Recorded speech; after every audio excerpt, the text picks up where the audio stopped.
Mga kapatid, ang humiliya po ngayong araw ng Sabado pong ito ay hango po sa babasahin kong ito. Mateo, Kapitulo 19, versikulo 13 hanggang 15. Pinanalangin ni Jesus ang mga bata.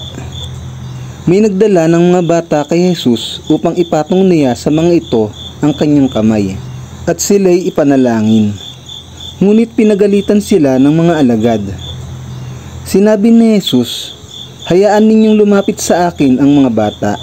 Huwag ninyo silang pagbawalan, sapagkat ang mga katulad nila ang mapapabilang sa kaharian ng langit."